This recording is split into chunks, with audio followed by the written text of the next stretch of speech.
तो जीएसटी लागू होने के 8 साल बाद सरकार को महसूस हुआ सबसे पहली बात कि इसमें बदलाव की जरूरत है। इस पर विपक्ष शुरू से आवाज उठाता रहा।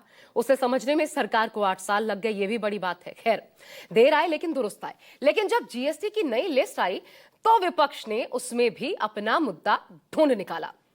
बिहार में चुनाव है, सेंटिमेंट्स को बनाए रखना राजनेताओं को आता है और अपनी सियासी मजबूरी भी होती है।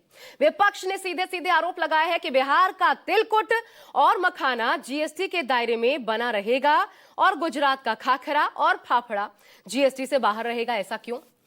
विपक्ष का आरोप है कि मोदी गुजरात से आते हैं तो उनको खाखरा और फाफड़ा प्रिय है। बिहार के तिलकुट को आखिर वो क्या पहचाने जाने। पहले वो बयान सुनिए, फिर डिटेल में आपको समझाएंगे कि दरअसल मसला है क्या। सुनिए। अभी भी जो नया जीएसटी का ये लोग लेकर के आ रहे हैं, जिसको ये रिफॉर्म का नाम दे रहे हैं, इसको भी एनालाइज कीजिए। डिफरेंसेस आपको देखने को मिल जाएंगे। जो गुजरात से जो खाखरा निकलता है उसके ऊपर 0% जीएसटी, पर जो हमारा बिहार का मखाना है उस पैक मखाने पर 5% जीएसटी।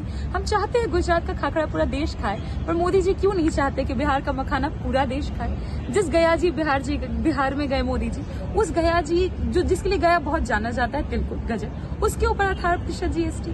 कहते हैं किताबों पर से हमने जीएसटी को घटा के 5% कर दिया, फिर पन्नों के ऊपर आपने जीएसटी बढ़ा दी। तो कितनी नफरत है बिहार से और गुजरात से। नहीं, कभी गुजरात का खाखड़ा भाफड़ा याद आने लगता है कि उस पर टैक्स 0 कर दिया, फिर बिहार के तिलकुट याद आने लगेंगे।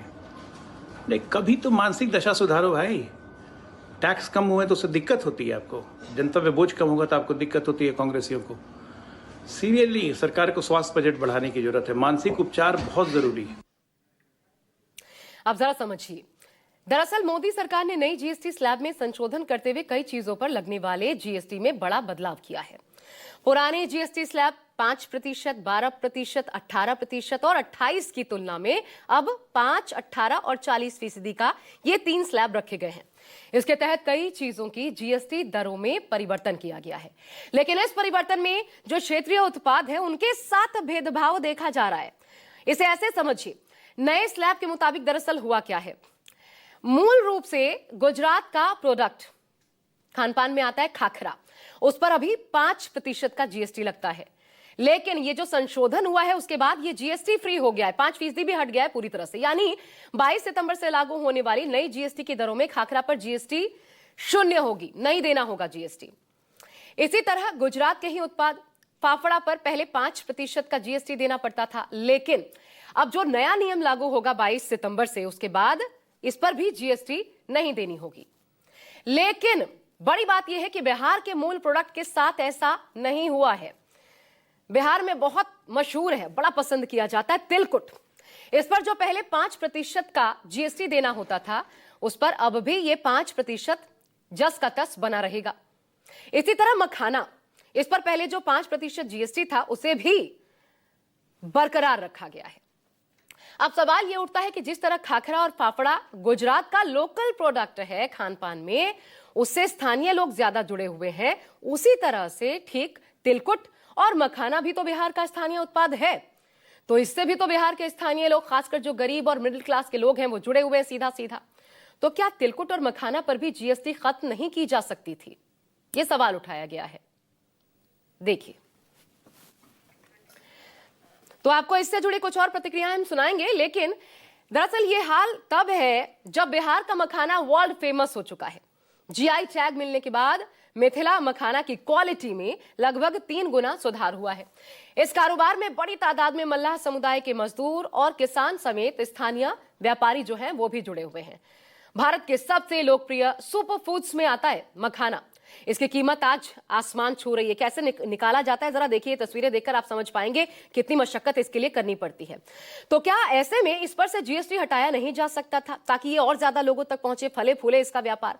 इससे बिहार के हजारों परिवारों को फायदा मिलता सीधे तौर पर, क्योंकि मखाना के दाम मार्केट में भले ही आसमान छू रहे हो, ये बात जान लीजिए, मगर इसका फायदा उन मजदूरों और किसानों तक नहीं पहुंच पाता जिन्होंने सदियों से इसे संजो कर रखा हुआ है, जो लगातार इसके लिए काम कर रहे हैं, जिनके बूते मखाना आज भी मार्केट में बरकरार है। तो प्रधानमंत्री मोदी बिहार के मखाना की जमकर तारीफ भी करते हैं, लेकिन बदलाव नहीं करते। तारीफ में प्रधानमंत्री ने क्या कहा था, पहले वो सुन लीजिए। कई कृषि उत्पाद ऐसे हैं जिनका पहली बार निर्यात शुरू हुआ है। एक्सपोर्ट हो रहा है। अब बारी बिहार के मखाना की है। मखाना आज देश के शहरों में सुबह के नाश्ते का प्रमुख अंग हो चुका है। मैं भी 365 दिन में से 300 दिन तो ऐसे होंगे कि मैं मखाना जरूर खाता हूं। ये एक सुपर फूड है जिसे अब दुनिया के बाजारों तक पहुंचाना है। हमने यहां के मखाना किसानों को बड़े बाजार से जोड़ा। हम मखाना बोर्ड का गठन कर रहे हैं।